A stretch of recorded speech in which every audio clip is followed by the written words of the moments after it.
കേരളത്തിലെ ഏറ്റവും വിജയശതമാനമുള്ള OET സ്ഥാപനം നീതോസ് അക്കാദമി. ഇനി റിസൾട്ട് ഉള്ളിടത്ത് മാത്രം പഠിക്കാം. Aquastar Rain Water Pipes. മറ്റെല്ലാം ചുമ്മാ. അപ്പൊ ഈ ഫ്ലാറ്റിന് ഒരു 10 കോടി രൂപ ആയിട്ടൊക്കെയാണെന്ന് ഇങ്ങനെ അശരീരി എവിടേക്കോ ഞാൻ കേട്ടായിരുന്നു. നിങ്ങൾ കേട്ടില്ലേ? അമ്മ എന്നെ വിളിച്ചിട്ട് പറയുന്നത്, ഒരു കാര്യം ഞാൻ പറയാം, മേലാൽ ഇനി നീ എൻ്റെ വീട്ടിൽ വരാനോ നിന്റെ അച്ഛൻ എന്നെ വിളിക്കാനോ പാടില്ല. ഞാൻ പറഞ്ഞു പന്നെ. ഇവളുടെ അമ്മ ഏറ്റെടുത്ത 12 കേസിൽ 11 പ്രതികളൊന്നും ചെയ്യില്ല. 12ാമത്തവൻ ചത്തും പോയി. അമ്മയുടെ വാഴക്കൊല കേസ്, വാഴക്കൊല മോട്ടിച്ച ഒരു പാവം പിടിച്ചവന് വേണ്ടി കേസും ബാധിച്ചിട്ട് വാഴത്തോട്ടത്തിൽ നിന്ന് കൊലവെട്ടിയ കേസില്ലേ ലൈഫിൽ ഒരു ഗ്രോത്ത് വന്നത് അല്ലെങ്കിൽ ഒരു ടേണിംഗ് അല്ലാതെ ഗ്രോത്ത് വന്നായിരുന്നു. ആദ്യത്തെ ഗ്രോത്ത് വരുന്ന ഒരു 14-15 വയസ്സായ സമയത്ത്, പിന്നെ ഒരു 20 വയസ്സൊരു ഒരു ഗ്രോത്ത് ഉണ്ടായിരുന്നു. ബോഡിക്ക് ടോട്ടാലിറ്റിയില്. ഞാനെനിക്കൊരു പഴയ BMW ഡൽഹി വണ്ടി ഉണ്ടായിരുന്നു. ഞാൻ ആ വണ്ടി ഓടിച്ചുകൊണ്ട് വന്നപ്പോൾ എൻ്റെ പുറകെ വെഹിക്കിള്. അപ്പോൾ വെഹിക്കിളാണെന്ന് ഞാൻ അറിയുന്നില്ല. ഇത് ടാക്സ് അടച്ചിട്ടില്ല. അഖിലൊരു കാര്യം ചെയ്യും, അഖിൽ വണ്ടി എടുത്തുകൊണ്ട് എൻ്റെ പുറകെ വരും. ഞാൻ ചോദിച്ചു, വണ്ടി എടുത്തുകൊണ്ട് ഇയാളുടെ പുറകെ വരാൻ ഇയാളുടെ വേലക്കാരനാണ്. നമ്മൾ എന്തോ കംപ്ലൈൻറ്റ് പോലെ കുട്ടികളെ തട്ടിക്കൊണ്ടുപോകും. കഞ്ചാവ് കിടക്കും, ചാരായം കിടക്കും.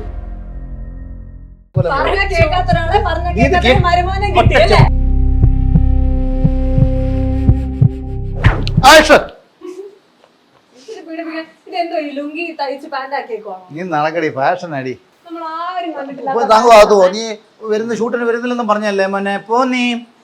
നല്ല ക്ലോക്ക്, നല്ല സമയമാണോ? എന്ത് തോന്നുന്നു അഖിൽ മാരാന്റെ സമയം? എന്ത് നിങ്ങൾക്ക് രണ്ട് കയ്യില് വാച്ചൊക്കെ കെട്ടി അങ്ങനെ വേണ്ടല്ലോ, വലിയൊരു ക്ലോക്ക്. നല്ല സമയമാണോ അഖിൽ മാരാ താങ്കളുടെ? ആണെന്ന് ഞാൻ പറയേണ്ട കാര്യമില്ലല്ലോ. ഞാനൊരു നീ ആവർത്തിച്ച് നീ ചോദിച്ചില്ലേ എന്തിനാ ഇവിടെ ഫ്ലാറ്റ് വാങ്ങിയത്. ഞാൻ 2014 സിനിമയുമായി എടുക്കാൻ വേണ്ടി വന്നിട്ട് റെന്റിന് താമസിക്കാൻ വേണ്ടി വന്ന ഫ്ലാറ്റായത്. അന്നാണ് ഈ ഫ്ലാറ്റ്. അന്നത് അസോസിയേഷൻ ഒന്നും ആയിട്ടില്ല. ഈ ബിൽഡിങ്ങിലാണ് ഞാൻ ആദ്യമായിട്ട് 2014 വരുന്നത്. അന്ന് മലയാള സിനിമയിലൂടെ നടനെടുത്ത് കഥ പറഞ്ഞിട്ട് ഡയറക്ഷൻ ചെയ്യാനൊന്നും പ്ലാനില്ല. എൻ്റെ സ്ക്രിപ്റ്റ് വേറെ ആരെങ്കിലും കൊണ്ട് ഡയറക്ഷൻ ചെയ്യിക്കാൻ വേണ്ടിയിട്ടുള്ള ഓട്ടത്തിൻ്റെ പിന്നാലെ വന്ന് ഏതാണ്ട് ഒരു 7-8 മാസക്കാലം അന്നൊരു പ്രൊഡ്യൂസറൊക്കെ ആയി. അതിൻ്റെ പേരിൽ നടന്ന് ഞാനും ഈ പറഞ്ഞ ഹരീഷ് ഞങ്ങൾ 3 പേരോട് അന്ന് ഇവിടെ താമസിക്കുന്നത്. ഹരീഷ് എന്ന് മറ്റേ ഇവിടെ പഠിക്കുകയായിരുന്നു, അവന് നേവി ക്ലാസ്സൊക്കെ ഉണ്ടായിരുന്നു. അപ്പോൾ അതിൽ നിന്ന് ഒരു അവസാന സമയമാകുമ്പോഴത്തേക്ക് ഇങ്ങനെ ഈ ഫ്ലാറ്റിനകത്ത് ഇരിക്കുമ്പോഴാണ് രാത്രി ഇവളുടെ അമ്മയുടെ കോള് വരുന്നത്. ഇവളുടെ അമ്മ എന്നെ വിളിച്ചിട്ട് പറയുന്നത്, ഒരു കാര്യം ഞാൻ പറയാം, മേലാൽ ഇനി നീ എൻ്റെ വീട്ടിൽ വരാനോ നിന്റെ അച്ഛൻ എന്നെ വിളിക്കാനോ പാടില്ല. ഞാൻ പറഞ്ഞു പന്നെ. എന്ന് ചുമ്മാ ഇത്രയും നാൾ ഞാൻ വന്നു, ഇത്രയും നാൾ നമ്മളവിടെ വരിക സഹകരിക്കുകയൊക്കെ ചെയ്തുകൊണ്ടിരിക്കുകയല്ലേ. ഇയാൾ വരുന്നു, നമ്മൾ കാണുന്നു, സഹകരിക്കുന്നു. വളരെ ഞാനവിടെ വരുന്നതിന് മുമ്പ് മറ്റേ മട്ടൺ സ്റ്റൂ ഉണ്ടാക്കി വെക്കുന്നു. ചെമ്പാ പുട്ട് വെച്ചിട്ട്, ചെമ്പാ പുട്ടുപൊടി വെച്ചിട്ട്, മോനെ നിനക്ക് ഇഷ്ടപ്പെട്ട പുട്ട് ഉണ്ടോ ഒക്കെ വെച്ചിട്ടുണ്ട്, നീ എവിടാടോ എന്ന് ചോദിച്ച് വിളിച്ച ആളൊരു പെട്ടെന്നൊരു സുപ്രഭാതത്തിൽ വരണ്ടെന്ന് പറയുന്നു. അങ്ങനെ കുറേ ഇഷ്യൂസ് ഉണ്ടാകുന്ന ആ രാത്രിയിൽ എനിക്ക് ഇവിടുന്ന് ദേഷ്യം ഇരിക്കുന്ന വെച്ചാൽ സംസാരിച്ച് ബഹളമായി. അച്ഛനെ വിളിച്ചപ്പോഴത്തേക്ക് എന്തോ അച്ഛനും ഇവളുടെ അമ്മയും കൂടെ വിളിച്ചിട്ട് അങ്ങോട്ടും ഇങ്ങോട്ടും സംസാരമായി എൻ്റെ പുറത്തേക്ക് ഇവിടുന്ന് വിളിക്കുന്നതാ. ഇന്നലെ വിളിക്കതാ കാറിയിരുന്നു, അവിടെ അടങ്ങി അതി കറങ്ങിയുണ്ടല്ലോ ഇവിടെ വിളിക്കതാ. അങ്ങനെ ഞാൻ ഇവിടുത്തെ ഒരു ഗ്ലാസ് ഇടിച്ച് പൊട്ടിച്ചു. ഫോണിൽ കാര്യം പറഞ്ഞിരിക്കുകയല്ലേ. ഈ ബിൽഡിങ്ങിലെ ആ താമസിച്ചുകൊണ്ടിരുന്ന ഫ്ലാറ്റിന്റെ ഒരു ഗ്ലാസ് ഇടിച്ച് പൊട്ടിച്ച് കൈയെല്ലാം മുറിഞ്ഞ് എനിക്ക് എൻ്റെ ദേഷ്യം കയറി വന്നു. അവിടെ നിന്ന് ഹരീഷിന്റെ ഒരു കാർ എടുത്തുകൊണ്ടാണ് ഇവിടെ രാത്രി വന്ന് കയറി ഇവളെ വിളിച്ചിറങ്ങുന്നത്. അങ്ങനെ സംഭവം ഞാൻ കഥ പറഞ്ഞായിരുന്നല്ലോ. പിന്നീട് ഇവിടുന്ന് കംപ്ലീറ്റ്ലി മാറുന്നു. അതിനുശേഷം 2020 സിനിമ കഴിഞ്ഞു. ഞാൻ ഫിലിം ഡയറക്ടറൊക്കെ ആയി. ഞാൻ വീട്ടിൽ കച്ചവടമൊക്കെ ചെയ്യുന്നതിന്റെ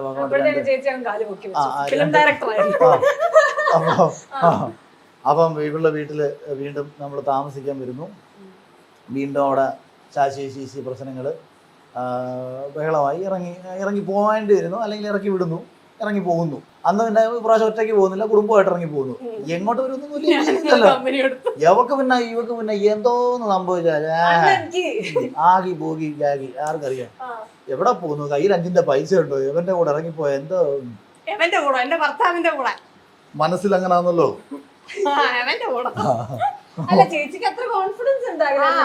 അയ്യോ അത് വെട്ടാൻ വരുന്ന പോത്തിന്റെ മുമ്പ് നെഞ്ചു പിരിച്ച് നിൽക്കുന്നു എന്ന് പറയുന്നത് കോൺഫിഡൻസ് അല്ല, തലയ്ക്ക് വിവരമല്ല.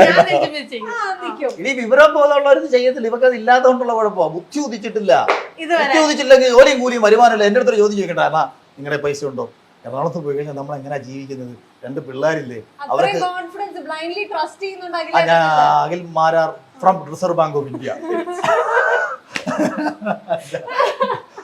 അന്ന് ഞാൻ അഹങ്കരിച്ചിട്ടുണ്ട്, ഇന്ന് ഞാൻ അഹങ്കാരം അതിന് മാത്രം ഒരു കുറവുമില്ല.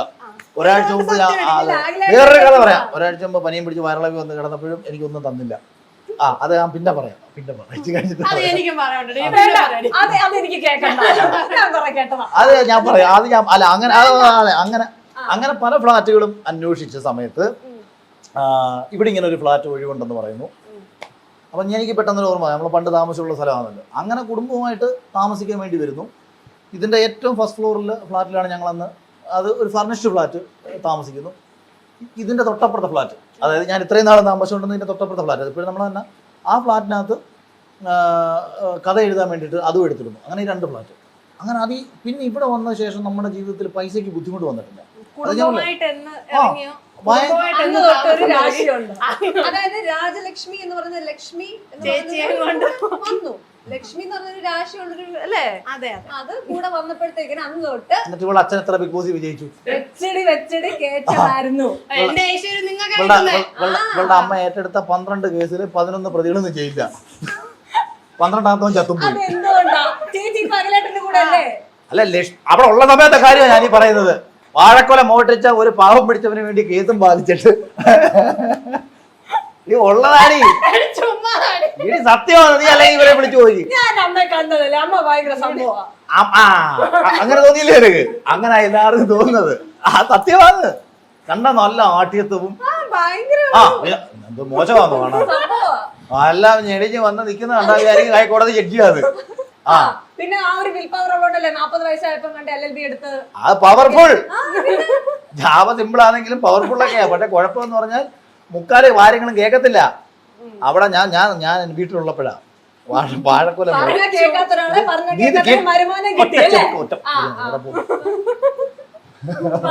അല്ല പോട്ട്. അപ്പം ഇല്ല ഇല്ല കഥ പറയാൻ വന്നത് മറന്നും പോയല്ലോ. ആ ഫ്ലോ അങ്ങ് പോയല്ലോ. പക്ഷേ PC നമ്മളെ പണ്ട് നമ്മളെ ജോസഫ് മാഷ് മന്ത്രി ജോസഫ് പറഞ്ഞ അമ്മയുടെ വാഴക്കൊല കേസ്. അമ്മയുടെ വാഴക്കൊല കേസ് കണ്ടോ? ഈ ഉള്ളതാടി അല്ല, അവിടെ വാഴക്കൊല മോട്ടിച്ചവനെ 308 പ്രതിയാന്ന് പറഞ്ഞു പോയി വാദിച്ചു കളഞ്ഞു. ആണെന്ന് കൊലപാതക കേസിലെ പ്രതിയാന്ന് പറഞ്ഞിട്ട്. എന്നിട്ട് അങ്ങനെ എന്റെ അമ്മായിയമ്മ എന്നെ നമ്മള് മാറ്റിന്ന് വിട്ടുപോയി. കുടുംബമായിട്ട് ഇറങ്ങിയപ്പോ എനിക്ക് എന്താ ഐശ്വര്യം ഉണ്ടായെന്നാണ് ഇവള് പറഞ്ഞത്. ആണോ?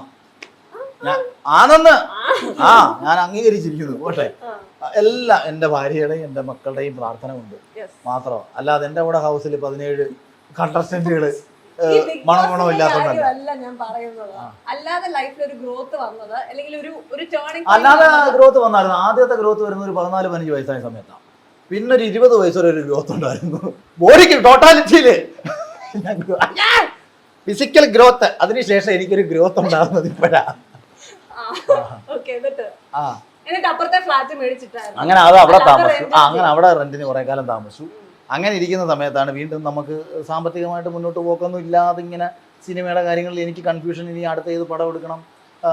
അപ്പം എനിക്ക് ആരെയും ബോധിപ്പിക്കാൻ വേണ്ടി സിനിമ എടുക്കണമെന്നോ അല്ലെങ്കിൽ നമ്മുടെ ഇവരുടെ കണക്കുള്ള വിഹൻ വുഡ്സിന് ഇന്റർവ്യൂ കൊടുക്കാൻ വേണ്ടി സിനിമ എടുക്കണമെന്ന് എനിക്ക് വലിയ താല്പര്യമില്ല. സിനിമ നമ്മുടെ മനസ്സിൽ അല്ല അതേപോലെ ഒരു വസ്തു വരും. നമുക്ക് ഏറ്റവും വേണ്ടപ്പെട്ട ആൾക്കാരാണ്. അപ്പോൾ അതല്ലല്ലോ സിനിമ. നമ്മൾ അങ്ങനെ ഞാൻ പറയുന്നത് ബിഗ് ബോസ് വരുന്നതിന് തൊട്ട് മുമ്പുള്ള എൻ്റെ ഒരു തോട്ടിൽ സിനിമയെക്കുറിച്ച് ഇങ്ങനെയുള്ള കൺഫ്യൂഷൻസും കാര്യങ്ങളും നിൽക്കുന്നു. പക്ഷേ വരുമാനമില്ല. വരുമാനം ഉണ്ടോയെന്ന് വെച്ചാൽ നമുക്കിവിടെ ജീവിക്കണമെങ്കിൽ തന്നെ 1.5-2 ലക്ഷം രൂപ ആവറേജ് വേണം. കാരണം 2 ഫ്ലാറ്റിൽ നിന്ന് റെൻറ്റ് കൊടുക്കണം. പിന്നെ വീട്ടിൽ വണ്ടിയുടെ CC അങ്ങനെ വണ്ടി എണ്ണ അടിക്കൽ പിള്ളേരെ പെടുത്തും. അത്രയും പൈസ വരും. അപ്പോൾ അങ്ങനെ അതൊക്കെ കിട്ടുന്നുണ്ട് താനും. അത് കറക്റ്റായിട്ട് കിട്ടുന്നുണ്ട് പോകുന്നു. പക്ഷേ നെക്സ്റ്റ് മന്ത് എന്താണെന്ന് യാതൊരു ഐഡിയ ഇല്ല. അടുത്ത മാസത്തേക്കുള്ള പൈസ ഒന്നും ഇവക്കാണെങ്കിൽ ഇതിനെക്കുറിച്ച് ഒരു ധാരണയുമില്ല. അങ്ങനെ ഇരിക്കുന്ന സമയത്ത് അങ്ങനെ ഇരിക്കുന്ന സമയത്താണ് ഈ ബിഗ് ബോസിലേക്കുള്ള കോൾ വരുന്നത്. ആ സമയത്ത് ഞാനപ്പോൾ ഈ ഫ്ലാറ്റ് ഒന്ന് വിടണമെന്നൊന്നും പ്ലാൻ ചെയ്തിട്ടില്ല. താഴെ താമസം ഫ്ലാറ്റ് വിടണമെന്ന് പ്ലാൻ ചെയ്തിട്ടല്ല ഇരിക്കുന്നത്. കാര്യം അവിടെ പോയാൽ 20 ദിവസം പോലും നിൽക്കാൻ പറ്റുമോ നമുക്ക് പ്രതീക്ഷയില്ലല്ലോ. പോയിട്ട് ഇനി തിരിച്ചു വരുമല്ലോ. അപ്പോഴാണ് ഇവിടെ താഴെ ഇവിടുത്തെ ഫ്ലാറ്റിൽ തന്നെ കുറച്ച് ആൾക്കാരുമായിട്ട് എനിക്കൊരു പ്രശ്നം ഉണ്ടാകുന്നത്. അസോസിയേഷൻ എന്തായാലും എനിക്കൊരു പഴയൊരു BMW ഒരു ഡൽഹി വണ്ടി ഉണ്ടായിരുന്നു. ഞാൻ ആ വണ്ടി ഓടിച്ചുകൊണ്ട് വന്നപ്പോൾ എൻ്റെ പുറകെ വെഹിക്കിള്. അപ്പോൾ വെഹിക്കിളാണെന്ന് ഞാൻ അറിയുന്നില്ല. കണ്ടിന്യൂസ് കിടന്ന് ഫോൺ അടിക്കുക എൻ്റെ പുറകെ. ഞാൻ കരുതുന്നു വണ്ടിയുടെ ഡിക്കിയും കണ്ട് തുറന്ന് കിടപ്പുണ്ട്. ആരോ ഫോൺ അടിച്ചിട്ട് മര്യാദയ്ക്ക് വണ്ടി ഓടിച്ച് പോ സുഹൃത്തെ ഡിക്കി എന്നാണ് ഞാൻ വിചാരിക്കുന്നത്. അപ്പോൾ എൻ്റെ കൂടെ കാക്കനാടുന്ന് പുള്ളി വണ്ടി ഓടിച്ച് ഫ്ലാറ്റിൽ വന്ന് കയറി. എന്നിട്ട് ഇറങ്ങി വന്നിട്ട് എൻ്റെ അടുത്തെന്ന് പറഞ്ഞാൽ ഞാൻ ഇന്നലെ വെഹിക്കിളാണ്. ഞാൻ പറഞ്ഞു സാറേ എന്തായാലും അല്ല ഈ വണ്ടിക്ക് കുറച്ച് കംപ്ലയിൻസ് ഉണ്ട്. ഞാൻ പറഞ്ഞു എന്താ ഇത് ടാക്സ് അടച്ചിട്ടില്ല. ഞാൻ പറഞ്ഞു ശരി നമുക്കെങ്കിൽ അങ്ങോട്ട് ഗസ് പാർക്കിങ്ങിൽ നിന്ന് സംസാരിക്കാം. വണ്ടി ഗസ് പാർക്കിങ്ങിലോട്ട് ഇട്ടു. എന്നാൽ പുള്ളി വീണ്ടും വന്നിട്ട് എന്താ പേര്? ഞാൻ പറഞ്ഞു അഖിൽ. അഖിലൊരു കാര്യം ചെയ്യൂ, അഖിൽ വണ്ടി എടുത്തുകൊണ്ട് എൻ്റെ പുറകെ വരും. ഞാൻ ചോദിച്ചു വണ്ടി എടുത്തുകൊണ്ട് ഇയാളുടെ പുറകെ വരാൻ ഇയാളുടെ വേലക്കാരനാണ്. അപ്പോൾ പുള്ളി പെട്ടെന്ന് എന്തോ ഓഫീസറായാലും മര്യാദയ്ക്ക് സംസാരിക്കണം. വണ്ടി എടുത്തുകൊണ്ട് പുള്ളിയുടെ പുറകെ വരാൻ പറയാൻ പുള്ളി വരാൻ. ഞാൻ വണ്ടി എടുത്തുകൊണ്ട് പുറകെ വരാൻ ഞാൻ പുള്ളിയുടെ വിലക്കാരൻ അയാൾ ഡ്രൈവറാണെന്ന് ചോദിച്ചു. പുള്ളിയോട് നല്ല മനസ്സിലായില്ലേ? ഞാൻ പറയാം വണ്ടി എടുത്തുകൊണ്ട് അങ്ങ് പുറകെ വരാൻ പറഞ്ഞു. എൻ്റെ അതാണ് എനിക്ക് മനസ്സിലാവാത്ത. പുള്ളിയോട് നല്ല ഞാൻ പറഞ്ഞില്ല എന്നെ കുറിച്ച് കംപ്ലയിൻസ് ഉണ്ട്. ഞാൻ പറഞ്ഞു എന്താ കംപ്ലയിൻസ് പോലെ കുട്ടികളെ തട്ടിക്കൊണ്ടുപോയോ, കഞ്ചാവ് കടത്തിയോ, ചാരായം കടത്തിയോ, എന്തിനകത്ത് കംപ്ലയിൻറ്റ്? ടാക്സ് ഇല്ല നിങ്ങളുടെ താരം. ഈ വണ്ടിക്ക് ഡൽഹി ടാക്സ് ഉണ്ടല്ലോ, കേരളത്തിൽ ടാക്സ് ഇല്ല. അങ്ങനെ സംസാരിക്കും. കേരളത്തിൽ ടാക്സ് ഇല്ല, ഈ വണ്ടി കേരളത്തിൽ ഉപയോഗിക്കുന്നില്ല. ഞാൻ ഈ വണ്ടി അങ്ങ് തിരിച്ച് ഡൽഹി കൊണ്ടുപോകാം. അപ്പം പുള്ളി അല്ല അതല്ല ഈ വണ്ടി കുറേ നാളുകൊണ്ട് ഇവിടെ ഞാൻ കണ്ടു. ഞാൻ പറഞ്ഞു എൻ്റെ പൊന്നു സാറേ ഇത് ഞാൻ തിരിച്ചു കൊണ്ടുപോകാം. ഞാൻ ഇവിടെ ടാക്സ് അടിച്ച് എനിക്ക് ഉപയോഗിക്കാൻ വലിയ പ്ലാനൊന്നുമില്ല. ഞാൻ പറഞ്ഞു ഇതൊരു 2010 വണ്ടിയായത്. ഇതിന് മാക്സിമം പോയാൽ 2 വർഷത്തെ ടാക്സ് ഇവിടെ പെൻഡിങ് ഉണ്ട്. ഇനി ഇവിടെ അടച്ചാൽ തന്നെ പുത്തൻ വണ്ടിയിൽ ഇവിടെ കിടന്ന് ഓടുന്നുണ്ട്. പോണ്ടിച്ചേരി രജിസ്ട്രേഷൻ ഉൾപ്പെടെ ടാക്സ് വെട്ടിച്ച വണ്ടി കൊടുക്കുന്നുണ്ട്. സാർ അതങ്ങനെ പോയി പിടിക്കും. സാർ ഈ കാണിച്ച ആവേശം അത് കാണിച്ചൊക്കെ പറഞ്ഞ് ഞാൻ പുള്ളിയായിട്ട് സംസാരിച്ചിട്ടുണ്ടപ്പോൾ ഈ പുള്ളി ഉടനെ ഞാൻ കയറി പോയിരുന്നു. പുള്ളി പറഞ്ഞൊന്നും കേട്ടില്ല. ഞാൻ പറഞ്ഞു ഈ വണ്ടി ഇവിടെ കിടക്കും, പക്ഷേ നിങ്ങൾക്ക് ഒരു മണ്ടത്തരം പറ്റും, നിങ്ങൾ റോട്ടി വെച്ച് പിടിച്ചായിരുന്നു നിങ്ങൾ ബുദ്ധിമാനാണ് ഞാൻ പറഞ്ഞതെന്ന് പറഞ്ഞിട്ട് പുള്ളിക്ക് ഫ്ലാറ്റ് വന്നിട്ട് എന്തോ ഉണ്ടാക്കാനാണ്? റോട്ടി വെച്ച് പിടിച്ചാലല്ലേ വെഹിക്കിളിൻ്റെ റോഡ് വണ്ടി ഫ്ലാറ്റ് കിടക്കില്ലയോ? അപ്പം പുള്ളിക്ക് വണ്ടി അത് കിടക്കും. ഇനി എന്തോ ചെയ്യാൻ പറ്റും? ഞാൻ പറഞ്ഞു വണ്ടി എടുക്കുന്നില്ല ഇവിടെ കിടക്കുക, റോട്ടി അങ്ങനെ വേണമെങ്കിൽ പിടിച്ചോ, ഒന്നും ചെയ്യാൻ പറ്റത്തില്ലല്ലോ.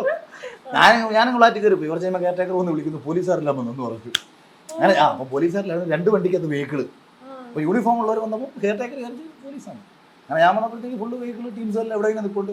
അപ്പോൾ ഈ അസോസിയേഷനിലെ കുറേ ആൾക്കാർ നിൽപ്പുണ്ട്. ഞാനാണെങ്കിൽ 2 ആഴ്ച കഴിഞ്ഞ് ബിഗ് ബോസിൽ പോകാൻ നിൽക്കുക. അപ്പോൾ ഞാൻ പോകുന്നതിന് തൊട്ട് മുമ്പ് BMW കയ്യിലുണ്ടോ എന്ന് വെച്ചാൽ വല്ലവൻ്റെ കയ്യിൽ നിന്ന് വാടക എടുത്തിട്ടേക്കുന്ന വണ്ടി. എൻ്റെ ഒരു കൂട്ടുകാരൻ്റെ പൈസ ഒരുത്തന്നെ വണ്ടി വിൽക്കാൻ വേണ്ടി കൊടുത്തു. ആ വണ്ടി എനിക്ക് തന്നിട്ട് ബാക്കി പൈസ കൂടെ കൊടുക്കുമ്പോഴത്തേക്ക് വണ്ടി മറ്റവന് കൊടുക്കുക. അപ്പോൾ കുറച്ചുകൂടെ പൈസ കൊടുക്കാണ്ട് മറ്റേ അങ്ങനെ എടുത്തിട്ടേക്കുക. അങ്ങനെ ഈ സാധനത്തിൻ്റെ പേരിൽ ഇവിടെ താഴെ പ്രശ്നം നടന്നപ്പോഴത്തേക്ക് ഈ ആൾക്കാർ വീഡിയോ എടുക്കുന്നുണ്ട്. അപ്പോൾ എൻ്റെ മനസ്സിൽ പോയത് ചുറ്റിനും കുറേ വെഹിക്കിൾമാർ നിൽക്കുന്നു, പ്രശ്നം നടക്കുന്നു. ഒരാൾ വീഡിയോ എടുത്ത് ഞാൻ ബിഗ് ബോസ് ഹൗസിനകത്തേക്ക് പോയി കഴിഞ്ഞാൽ പിന്നെ വണ്ടി പൊട്ടിച്ചെന്നെങ്ങാനും പുറത്തെങ്ങാനും വന്ന് പ്രശ്നമാവത്തില്ലയോ? ഞാൻ പറഞ്ഞു സുഹൃത്തെ നിങ്ങളുടെ വീഡിയോ കോപ്പി മര്യാദ കോപ്പി എന്നാൽ അയാൾ ഇപ്പം നീ പ്രധാനമന്ത്രി ഒന്നും അല്ലല്ലോ, അടുത്തത് എന്തൊക്കെയോ ചെയ്തു ആ പാവത്തെ.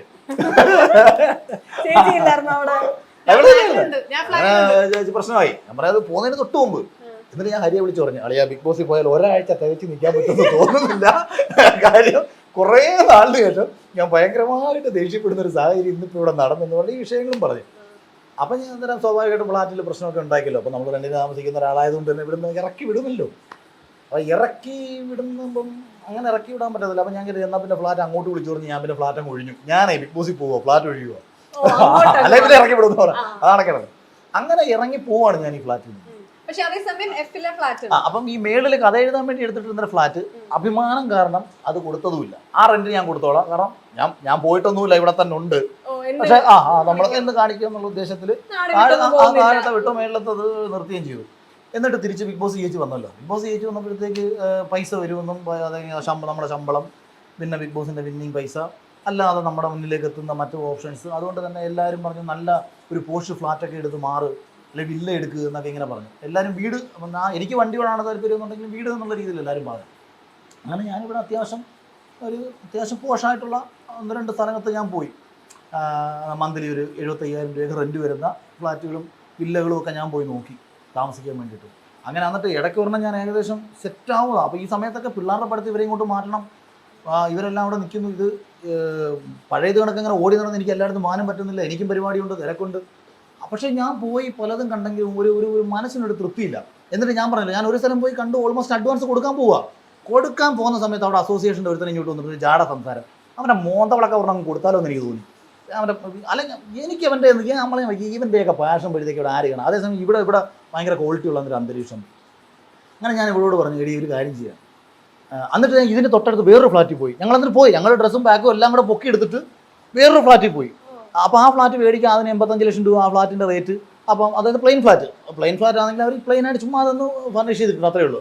അപ്പം അത് മേടിച്ചിട്ട് നമുക്ക് ഫർണിഷ് ചെയ്യാം എന്നൊക്കെയുള്ള രീതിയിൽ അവിടെ പോയി കയറി സാധനം തുണി എല്ലായിട്ട് കയറി കഴിഞ്ഞിട്ട് അങ്ങോട്ടൊരു വീർപ്പ് മുട്ടൽ.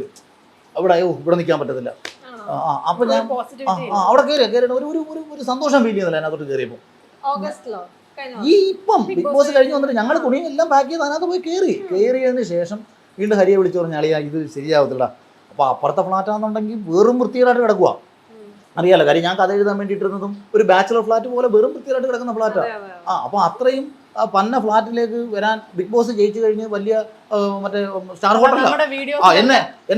എന്നെ ആരെപ്പോൾ വിളിച്ചാലും എവിടെ ഗ്രൗണ്ട് ഫ്ലോസിലാണല്ലോ, മാരിയറ്റിലാണല്ലോ, ലെമഗഡിയിലാണല്ലോ എന്നൊക്കെ പറയുന്ന ഞാൻ ചന്തയ്ക്ക് തുല്യമായ ഒരു ഫ്ലാറ്റ്.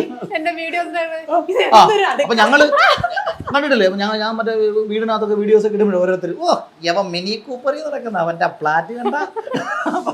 കാരണം ഇതിനകത്തൊന്നുമില്ല, ഫർണിഷിങ് ചെയ്തിട്ടില്ല, സാധനങ്ങളും ഇല്ല, വൃത്തികേടായിട്ട് കിടക്കുന്ന ഒരു ഫ്ലാറ്റിലേക്ക് എന്നെ ആരോ ഇനി കൊണ്ട് തിരിച്ച് കയറ്റുകയായിരുന്നു.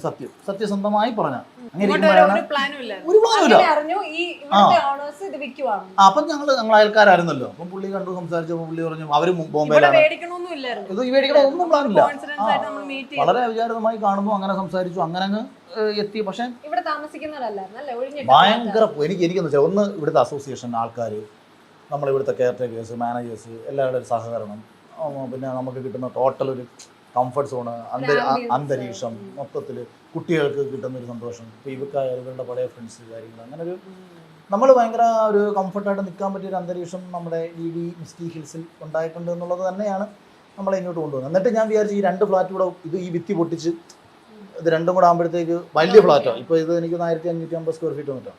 അപ്പോൾ രണ്ടും കൂടെ ആകുമ്പോഴത്തേക്ക് ഒരു 3600 സ്ക്വയർ ഫീറ്റിൽ വലിയ രീതിയിലൊക്കെ ഫർണിഷൊക്കെ ചെയ്യാം. പിന്നെയും വിചാരിച്ച് നമുക്ക് വേണ്ട, വീടിനകത്ത് ഒരുപാട് അഹങ്കാരം കാണിക്കണ്ട, വീട് താമസിക്കാൻ വേണ്ടിയിട്ട് അത്യാവശ്യം നമുക്ക് കംഫർട്ടാവുന്ന രീതിയിൽ ചെയ്യുക, വണ്ടിക്കകത്ത് അഹങ്കാരം കാണിക്കുക, പോകുന്നിടത്തൊക്കെ വില കിട്ടുമല്ലോ, വീടും ബുക്ക് എടുത്തോണ്ട് എല്ലായിടത്തും. അതെ അതെ, നമ്മള് കഴിഞ്ഞ ദിവസം ഇന്നലെ കൊല്ലത്ത് പോയപ്പോഴത്തേക്കും ഞങ്ങൾ രണ്ടുപേരും വലിയ വീടാണെങ്കിൽ എനിക്ക് മെയിൻറ്റെയിൻ ചെയ്യാനും പാടാം, ചെറിയ വീടാണെങ്കിൽ ഞങ്ങൾക്ക് ഭയങ്കര മെയിൻറ്റെയിനാണ്.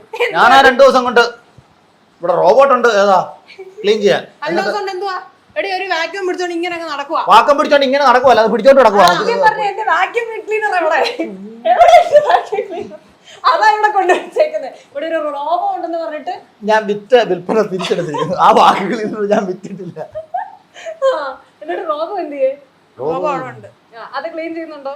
അതും അഖിലേട്ടനും കൂടിയാണോ ഇപ്പൊ? അത് ക്ലീൻ ചെയ്യും, അല്ല മേളിലുള്ള പൊടിയൊക്കെ പിടിക്കണ്ടേ. ഞാനും ഇടയ്ക്ക് എനിക്കറിയത്തില്ലടി, ആ പണിക്കാരെങ്ങാനും ഇവിടെ എന്തെങ്കിലും ഉണ്ടെങ്കിൽ അവരുടെ കീഴിൽ കൂടെ വാക്യൂം എടുത്തോണ്ട് നടക്കും. അവരൊന്ന് കാണിക്കണമല്ലോ ഞാനാ പണി ചെയ്യുന്നുണ്ടെന്ന്.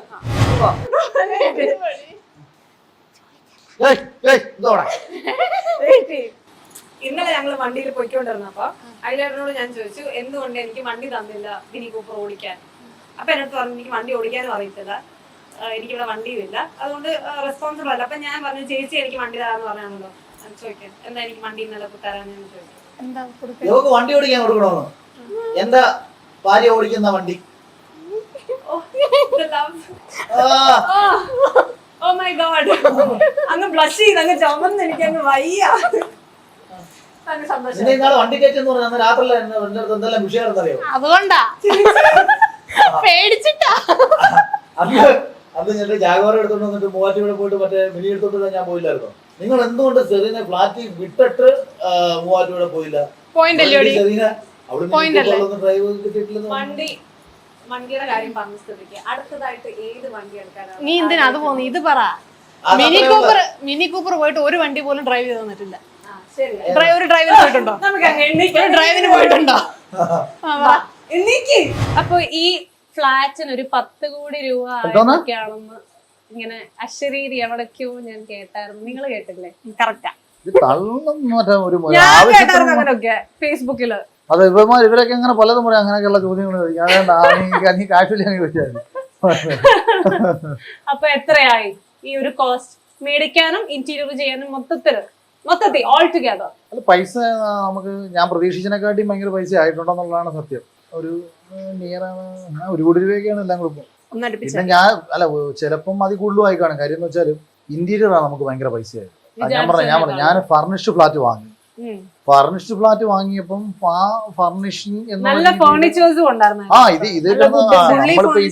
ഇതിലിപ്പം ഒരുപാട് പൈസയുടെ നഷ്ടം നമുക്ക് അല്ലാതുണ്ട്. കാര്യം ഞാൻ അല്ല, സെമി ഫർണിഷ്ഡ് ഫ്ലാറ്റ് ആയിരുന്നല്ലോ അപ്പുറത്ത് താമസിച്ചുകൊണ്ടിരുന്നത് ആ ഫ്ലാറ്റ് എന്ന് പറയുന്നത്. അതിനകത്ത് ഞാൻ ഒരുവിധം കുറെ സാധനങ്ങൾ വാങ്ങിയിട്ടുണ്ടായിരുന്നു. അപ്പോൾ അതിനകത്തും എല്ലാം വാങ്ങി, ഇതിനകത്ത് ഇപ്പം ഇവിടെ ഉള്ളതിൽ AC ഒഴിച്ചിട്ട് ബാക്കി എല്ലാം നമ്മൾ പുതിയതായിട്ട് വാങ്ങിയല്ലേ ചെയ്തത്. അപ്പം അത് മാത്രമല്ല ഉപയോഗിച്ചതെല്ലാം അത്യാവശ്യം കൂടിയ മെറ്റീരിയൽസാണ്. അപ്പോൾ അതിന് അത്രയും പൈസയായി. പിന്നെ ഞാൻ അപ്പോഴല്ലേ അറിയുന്നത് ഈ സാധനത്തിനൊക്കെ ഇത്രയും വലിയ പൈസയാണെന്നുള്ളത്. So happy. ആക്ച്വലി ഞാൻ ഈ ഒരു ഹോം ടൂറിന് എന്നെ ബിഹൈൻഡ് മീൻസ് വിളിച്ചപ്പോൾ അഖിലേട്ടന്റെ ആയതുകൊണ്ട് ഞാൻ ആങ്കറിങ് ഒന്നും ചെയ്തില്ല. പക്ഷെ I was so I am still A part of this family. എനിക്ക് ചേച്ചിയും അഖിലേട്ടനും കുഞ്ഞുങ്ങളും ശീശും എന്നൊക്കെ പറഞ്ഞതുകൊണ്ട് ഒരാൾ അവിടെ കിടന്ന് മലന്ന് കളിച്ചുകൊണ്ടിരിക്കുക. സോ ഭയങ്കര ഹാപ്പി ആൻഡ് ഭയങ്കര പ്രൗഡാണ് ഈ ഒരു ഗ്രോത്ത് കാണാൻ പറ്റിയതിലും. ബിക്കോസ് ഇപ്പൊ നിങ്ങൾ കണ്ടില്ലേ, നേരിട്ട് കണ്ടില്ല അവർ വന്ന വഴികളും താമസിച്ച സാഹചര്യങ്ങളും ഒക്കെ കണ്ടില്ല. അപ്പം ഈ ഒരു വെൽ ഡിസേർവിംഗ് ഗ്രോത്തിലേക്ക് ഞാൻ സത്യം പറഞ്ഞ ഇത് നമ്മള് ഒരിക്കലും പ്രതീക്ഷിച്ചില്ല. ഞാൻ ഇവിടെ ഇടയ്ക്കിടയ്ക്ക് ചീത്ത വിളിക്കുന്ന സമയത്ത് ഞാൻ ഇരുന്നുകൊണ്ട് പറയും, ഇത് നീ ഒരു വർഷം മുമ്പ് നീ ചിന്തിച്ചിട്ടുണ്ട് ലക്ഷ്മി, ഇവിടെ വാടകയ്ക്ക് താമസിച്ചിട്ട് ഇവിടെ മുന്നോട്ട് എങ്ങനെ പോകുമെന്ന് അറിയാൻ വയ്യാതിരുന്ന ഒരു സാഹചര്യത്തിൽ നിന്ന് ഒരു സ്വന്തമായിട്ട്, അത് എനിക്ക് തോന്നുന്ന ഈ ഫ്ലാറ്റിൽ തന്നെ ഏറ്റവും പൈസ മുടക്കി ഫർണിഷ് ചെയ്തിരിക്കുന്ന ഒരു ഫ്ലാറ്റ് ഒരു പക്ഷേ ഇതായിരിക്കും, എനിക്കറിയില്ല. അപ്പം അത്രയും നമുക്ക് ഒരു സാഹചര്യം ഉണ്ടായതിന് ദൈവത്തിനോട് എപ്പോഴും നന്ദി പറയണം. നമ്മുടെ ജീവിതത്തിൽ ഉണ്ടാകുന്ന ഓരോ കാര്യങ്ങളും അതെ നമ്മുടെ എഫേർട്ടിൻ്റെയാണ്, അധ്വാനത്തിൻ്റെയാണ് എന്നൊക്കെ നമ്മൾ പറയുമ്പോഴും ഞാൻ എപ്പോഴും എല്ലാ കാര്യങ്ങളും മറ്റൊരാൾക്ക് വിട്ടുകൊടുക്കുകയാണ്, എങ്കിലേ മുന്നോട്ട് പോകാൻ പറ്റൂ. ഇത് ഈ നടന്നതൊക്കെ തന്നെ നമുക്ക്, അതുകൊണ്ടാണ് എനിക്ക് അങ്ങനെ വലിയ എക്സൈറ്റ്മെൻറ്റ് ഞാൻ ഒന്നിലും കാണിക്കാത്തത്. ഞാൻ ഫിലിം ഡയറക്റ്റ് ചെയ്യുന്നതിൻ്റെ തലേ ദിവസം, അതായത് നാളെ ഷൂട്ടാണ്, തലേ ദിവസം നമ്മുടെ ക്യാമറമാനും അസോസിയേറ്റും എല്ലാവരും അവർ തമാശക്കിരുന്ന് പറയും, ഇപ്പം ഇവിടെ ഇരുന്ന് ഡയലോഗൊക്കെ അടിച്ചിട്ട് കിടക്കും, നാളെ ഇങ്ങനെ നമ്മൾ പലരെയും കണ്ടിട്ടുള്ളതാണ്. സെറ്റും പരിപാടിയും ബഹളമൊക്കെ കാണുമ്പോഴത്തേക്കും മിക്കവാറും അവിടെ തലയും കറങ്ങി അവിടെ കിടക്കും. അങ്ങനെ കണ്ടില്ല എന്ന് മാത്രമല്ല, ക്യാമറമാനെയും തെറിയും വിളിച്ചുകൊണ്ട് ഡയറക്ടർ, അത് അത്രയും സീനിയറായ ക്യാമറമാനെ എടുത്ത് നിങ്ങളുടെ ആര് പറഞ്ഞു അവിടെ തറ കിടന്ന കരിയിൽ എടുത്ത് കളയാൻ വേണ്ടിയിട്ട് എനിക്ക് ആ കരിയിൽ എവിടെ വേണം എന്ന് പറഞ്ഞ് ബഹളം വെച്ച് ഷൗട്ട് ചെയ്ത് അത്രയും ഡൊമിനൻ്റ് ആയിട്ട് അത് ചെയ്ത ഒരാളാണ് ഞാൻ. ബിഗ് ബോസ് ഹൗസിനകത്തും എന്നെ ഒന്നും ബാധിച്ചിട്ടില്ല. കാര്യം ഞാൻ ഒന്നിനെ കുറിച്ച് ചിന്തിക്കാറില്ല. വലിയ കാര്യങ്ങളെക്കുറിച്ച് ഞാൻ അമിതമായിട്ട് ഒന്നും, ഞാൻ വലിയ ഡയറക്ടറായി മാറുന്നു, ഞാൻ ബിഗ് ബോസിൻ്റെ വിന്നറായിട്ട് മാറുന്നു, എനിക്ക് 50 ലക്ഷം കിട്ടുന്നു, അത് ചെയ്യുന്നു ഇത് ചെയ്യുന്നു, ഇങ്ങനൊരു ചിന്ത നമുക്കില്ല, ഒരു കാര്യത്തിലും ഇല്ല. ഞാൻ ഇന്നും ആ പഴയ അഖിലിൻ്റെ അതേ മൈൻഡ് സെറ്റാണ്, ഒന്നുമില്ലാത്തവൻ്റെ അതേ മൈൻഡ് സെറ്റാണ്. ആ മൈൻഡ് സെറ്റാണ് ഞാൻ കഴിഞ്ഞ കുറച്ച് ദിവസങ്ങളായിട്ട് എനിക്ക് ആകെ തോന്നിയ ഒരു ടെൻഷൻ. നമുക്ക് നഷ്ടപ്പെടാൻ ഉള്ളപ്പോൾ നമുക്കൊരു പേടി വരും. നമുക്കിപ്പം കൂടിയൊരു വാഹനം ഉണ്ടായത് കൊണ്ടാണ് നമ്മളിപ്പോൾ റോഡിലേക്ക് ഇറങ്ങുമ്പോഴത്തേക്ക് ഏതെങ്കിലും ഒരു പയ്യൻ കള്ളും കുടിച്ചിട്ട് വന്ന് വണ്ടി ഓടിച്ചിട്ട് വന്ന് നമ്മുടെ തപ്പ്യാസം കാണിക്കുമ്പോൾ ഇറങ്ങി അവൻ്റെ ചെവുക്കലുള്ളൊക്കെ ഒരു അടി കൊടുക്കുന്ന പരിപാടി അതെ പണ്ട് ഞാൻ ചെയ്തേനെ. ഇന്ന് ഞാൻ അവനെ നോക്കിയിട്ട് എന്തുകൊണ്ടാ മക്കളെ സുഖമാണോടാ, സുഖമായിട്ട്. അന്നാണ് ഞാനും വിചാരിച്ചത്, ഞാൻ പണ്ട് വലിയ മുതലാളിമാരെ വിരട്ടാൻ നടന്നത്, ഞാൻ വിചാരിച്ചത് ഇവരൊക്കെ എന്നെ പേടിച്ചിട്ടാണ്. അതുമല്ല, എനിക്കൊരു കൂടെ നഷ്ടപ്പെടാനില്ലല്ലോ, അവർക്ക് ഒരുപാട് നഷ്ടപ്പെടാണ്ട്. അപ്പം അങ്ങനെ നമുക്ക് കിട്ടുമ്പോൾ നമ്മൾ ഭയം വരും, നമുക്ക് നേട്ടങ്ങൾ നമ്മളെ ഭയപ്പെടുത്തിക്കൊണ്ടേയിരിക്കും. അതുകൊണ്ട് ആവശ്യത്തിന് സന്തോഷത്തോട് ജീവിക്കാനുള്ള സാഹചര്യം ഉണ്ടോ. ഞാൻ കഴിഞ്ഞ ദിവസം വിചാരിച്ചോട്ടെ, വണ്ടികളെല്ലാം അങ്ങ് പറക്കി വിട്ടിട്ട് ഒരു സാധാരണ ഒരു ടാക്സി, ചെറിയൊരു ഇന്നോവ അങ്ങ് എടുത്താൽ മതിയല്ലോ, അപ്പം ഒരുത്തനും എന്നെ വരട്ടാൻ പറ്റത്തില്ല. എൻ്റെ വണ്ടി നശിപ്പിക്കാൻ ഒരുത്തം വരത്തില്ലല്ലോ. അപ്പം അവൻ്റെ മുമ്പിൽ എനിക്ക് താഴേണ്ടി വരത്തില്ലല്ലോ. നീ ഇതങ്ങ് നശിപ്പിച്ചോ, ഇത് 10 ലക്ഷം രൂപയുടെ വണ്ടി, ഇതങ്ങ് നീ അങ്ങ് നശിപ്പിച്ചോ, ഇത് 1 കോടി രൂപയുടെ വണ്ടിയും കൂടിയ വണ്ടികളെടുത്ത് അത് പൊന്നെ പോലെ കൊണ്ടു കിടക്കുമ്പോഴാണല്ലോ ഇതെന്തോ ഇതിനൊക്കെ ഒരു ദുഃഖം അല്ല. നമുക്ക് ഓരോന്നും ഇപ്പം നമ്മൾ ഇപ്പം എനിക്കിവിടെ ക്യാമറ വെക്കേണ്ടി വരുന്നു. ഞാൻ പറയുന്നത്, നമ്മൾ വളർന്നത് കൊണ്ടും നമുക്ക് ശത്രുക്കളും കൂടെ ഉണ്ടാകുന്നതുകൊണ്ടും അല്ലേ നമ്മൾ നമ്മുടെ സെക്യൂരിറ്റിയുടെ ഭാഗം നമ്മൾ നോക്കേണ്ടി വരുന്നത്. എനിക്ക് പൊതുവെ ഇത് ഇഷ്ടമല്ല. എനിക്കിങ്ങനെ കാട്ടി സഞ്ചരിക്കാൻ ഇഷ്ടപ്പെടുന്ന ആളാണ് ഞാൻ. ഒരുത്തരം പേടിക്കാതെ തോന്നിയത് എനിക്ക് എനിക്കത് ഇപ്പോഴും ഒരു പ്രശ്നമില്ല. അത് വെച്ചാനെത്തിയിട്ടുണ്ട്. ഞാൻ ഇന്ന് രാവിലെ അതിരുന്ന് കാണുമായിരുന്നു. അപ്പൊ ഇന്നലെ മിനി കൂപ്പറിന് പേരിട്ടോ, ഇനി ബാക്കി 2 വണ്ടികളും കൂടെ ഉണ്ടല്ലോ, 28 കിട്ടുമല്ലോ അതിനും കൂടെ പറ്റുന്ന ഒരു പേര്, ഒന്ന് വോൾവോ ഒന്ന് വെർണ. വണ്ടിയൊക്കെ ഉണ്ടെല്ലാം പറയ്ക്ക് ഇനിയിപ്പം കൊടുക്കണം. വോൾവോ വേണമെങ്കിൽ ഷീച്ചേണ്ട പേരിടാം, സേഫ്റ്റി. അപ്പൊ വെർണ വേണമെങ്കിൽ സെർണ,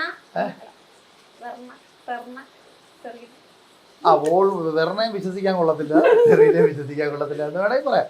അങ്ങനെ ആ അർത്ഥത്തിൽ നമുക്ക് അങ്ങനെയാണോ? അല്ല അല്ലേ, അങ്ങനല്ല. നീ നല്ല കൊച്ച, അതുകൊണ്ടാണ്. അല്ല, വെർണ അങ്ങനെ ഞാനൊരു യൂസ് എന്നുള്ള നിലയ്ക്കല്ല, എനിക്കൊരു റേഞ്ച് റോവർ ഒക്കെ ആണ് ആഗ്രഹം. അല്ല, റേഞ്ച് റോവർ എന്നുള്ളതല്ല, നമുക്കൊരു വലിയൊരു SUV എടുക്കണം, ആഗ്രഹിക്കുന്നതൊക്കെ നേടിയെടുക്കും. വേറെ യൂസ്. എനിവേ, സോ നമുക്ക് വൈൻഡ് അപ്പ് ചെയ്യാനുള്ള സമയമായി. ആയോ? ഇറങ്ങിപ്പോ. അല്ല, ചോറും കറിയും ചേച്ചി എനിക്ക് ചോറും കറിയും രാവിലെ ഉണ്ടാക്കിയായിരുന്നു, അത് കഴിച്ചിട്ടേ ഞാൻ പോകുന്നുള്ളൂ. അപ്പൊ താങ്ക് യു സോ മച്ച്. ഇനി ഒരുപാട് എനിക്ക് വീടുകൾ വെക്കട്ടെ ഇത്. എനിക്ക് ഭ്രാന്താ. വീടുകളല്ല, ഗ്രോത്ത് ഉണ്ടാവട്ടെ എന്ന് ഞാൻ ഇതാണ് ബിഗ് ബോസിലും സംഭവിച്ചത്. നമ്മൾ പറയാൻ സമ്മതിക്കത്തില്ല. പ്രതീക്ഷയായിരിക്കും അത് സമ്മതിക്കാത്തത്, ഞാനല്ല. അപ്പം ഇനി ഒരുപാട് ഗ്രോത്ത് ഉണ്ടാവട്ടെ രണ്ടുപേർക്കും. ഇഷ്ടംപോലെ ചെയ്യാൻ പറ്റുന്ന കാര്യങ്ങളെല്ലാം അതുണ്ട്, ചെയ്യട്ടെ. അത് മാത്രമേ നടക്കുന്നുള്ളൂ. എന്താ നിങ്ങൾ ഉദ്ദേശിച്ചേ? അത് തന്നെ ഞാൻ ഉദ്ദേശിച്ചത്. ഞങ്ങൾക്ക് രണ്ടുപേരെ കൊണ്ട് ചെയ്യാൻ പറ്റുന്ന കാര്യങ്ങളല്ലേ. ഒരുപാട് ഗ്രോ ചെയ്യാൻ പറ്റട്ടെ. ഒരുപാട് നന്മകൾ വരട്ടെ, ഒരുപാട് ഐശ്വര്യങ്ങൾ വരട്ടെ. അതിനെല്ലാം കൂടെ ഞാനും ഉണ്ടാവട്ടെ എന്ന് ആത്മാർത്ഥമായിട്ട് ആഗ്രഹിക്കുന്നു, പ്രാർത്ഥിക്കുന്നു. നിനക്കിപ്പോ ചങ്ങനാശ്ശേരിയിൽ ഒരു ഫ്ലാറ്റ് ഉണ്ട്, ഇവിടെ എറണാകുളത്ത് ഒരു ഫ്ലാറ്റ് ഉണ്ട്, ദുബായില് ഒരു ഫ്ലാറ്റ് മേടിക്കാൻ പോകുന്നുണ്ട്. Thank you so much.